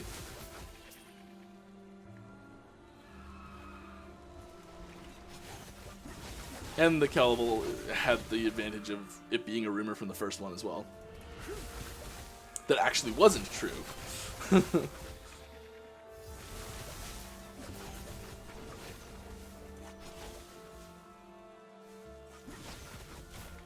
Where am I? We love sequels, and Whimsyshire level was amazing, wasn't it? I actually liked Whimsyshire. I thought it was a nice little jab at the, like, it was no cow level. Let's get that straight. But it was a nice jab at the game's too bright comments they were getting a lot. I thought it was hilarious. Quite enjoyed it. I'm convinced there is some secret with those 2 pack girls and Maximus the Wolf in the Traveler's Camp. Me, Groll Milk. Very easy to make a secret. Not one person has posted the text Easter egg you get when you have max dash tabs. Yeah, there is a little text Easter egg when you get max dash tabs. You're right. I put that one in. That's There's not much there. That one's small, but little Easter eggs like that we love putting in. Thus the beer and the secret other one. Someone might know. One of the most loved ARPG mechanics ever is rune words. Super duper agree. From my understanding, at least, you guys have any plans or something similar? Okay, so yeah, I get asked this question a fair bit as well. Rune words have rune words, exactly as they are, work phenomenally in Diablo 2. We can't put rune words in exactly the same as that in our game. Mostly because the runes themselves act as specific modifiers, like socketable items that can go in sockets. Now, our crafting system is essentially socketable items that go in sockets, right? So it's really almost impossible to put rune words in the exact same way in our game. Now, you break rune words down into their like more core. What are rune words? How do they? What makes them great as a crafting mechanic in Diablo 2? One of the big things is that they are a super rare game-changing items that have like ripple effects for your build. Like there's completely build enabling rune words out there, which is fantastic. And but the way you acquire them is a discrete chunk that's kind of useless on its own. So you get like, let's go Enigma. So Jaw, Ithbur, and Jaw, Burr are very expensive items, and a like 3-socket perfect ED Archon plate is also very expensive. Well, nowhere near as expensive, but it's pricey.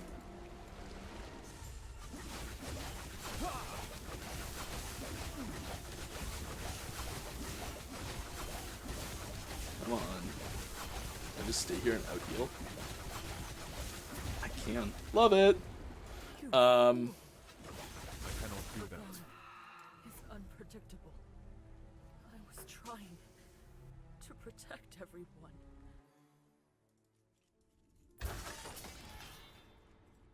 So yeah, discrete chunks. So like you get that Jaw rune and you're like, this is a super rare, super value. You could just slap that in a weapon and get open wounds or crushing blow. I don't know what it actually it does in a weapon. 3 minutes. Do I go overtime or do I just leave this for next time? We're gonna go slightly over. So yeah, these discrete chunks. We do have like rare affixes that act as a bit of a discrete chunk, but it's not the same thing at all.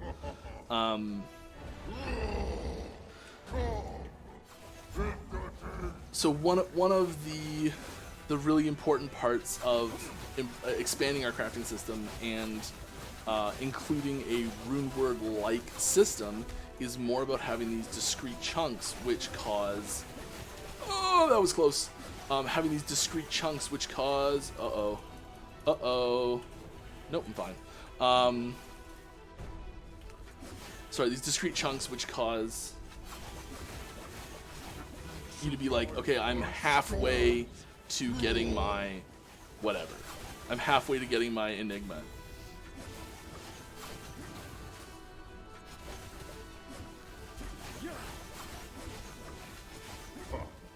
Is that the best you could do? Sorry, I'm trying to. This boss fight is tricky. Yep. Especially when you just barely avoid it. Sweet.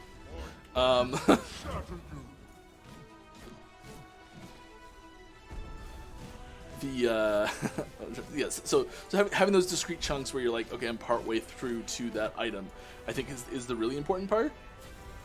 And that's the sort of the element of rune words that we'll be more looking to include than exactly. Ooh, that hurts. Than exactly the way rune words are done. If that makes any sense.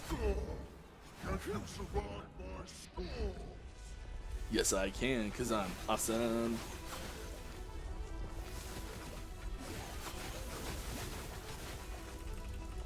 Come on, there's gotta be one over here somewhere. There it is.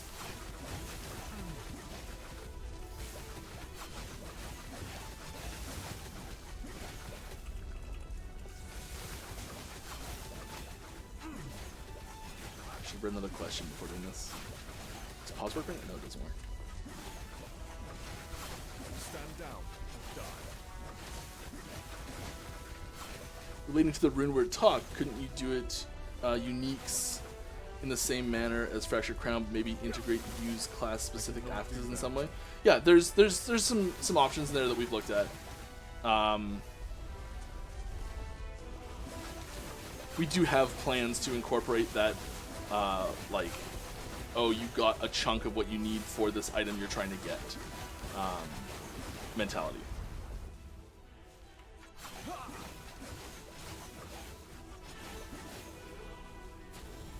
Way over here. You gotta rotate faster than that, buddy.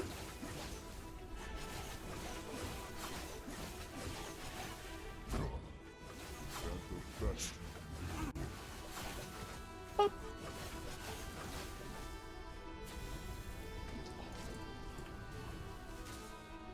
Those waves hurt. Oh my goodness me. Oh, I'm so dead. I can feel it.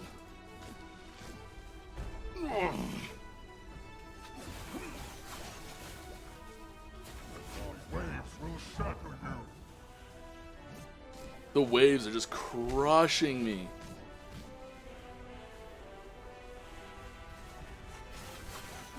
You know what it is? It's the heals aren't landing because it's so far away.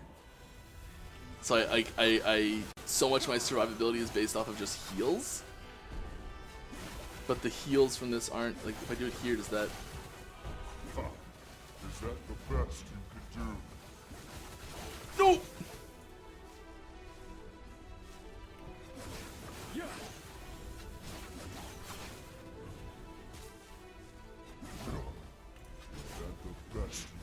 Getting text at a bad time. That was really, really close, but I'm gonna call it calculated.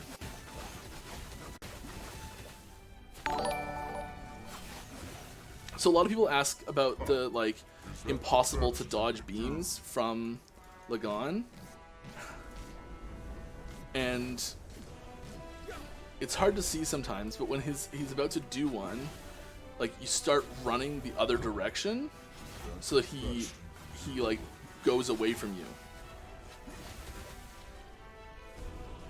Oh my goodness me. It's like I'm not using a movement skill to avoid these beams, but I'm also not getting hit by them ever. Come on here, just power it out. Yes, come on, get there. Woo! And that's a stream, folks. Do I even have shock applications? I'm lightning, so it'd be great if I did.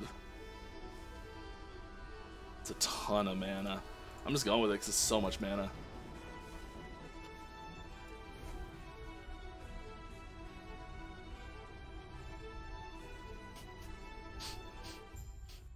That's right, Reimer. I ruined it. I don't know if I have shock applications anywhere in my gear. Sorry.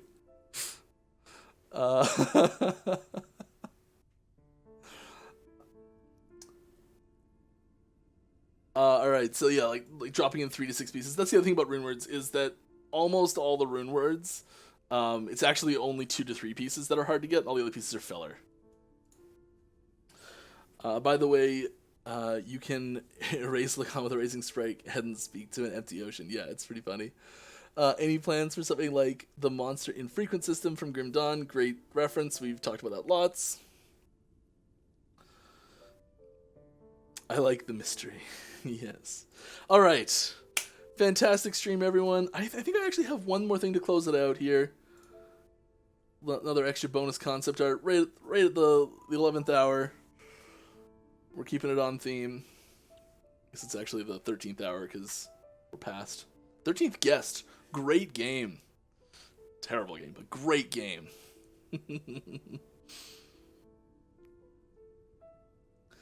All right. We're going to close this out. You can clip it. You can copy it. We'll see it later. Hope you all had a fun time. I know I did. Thanks for stopping by. I appreciate you all.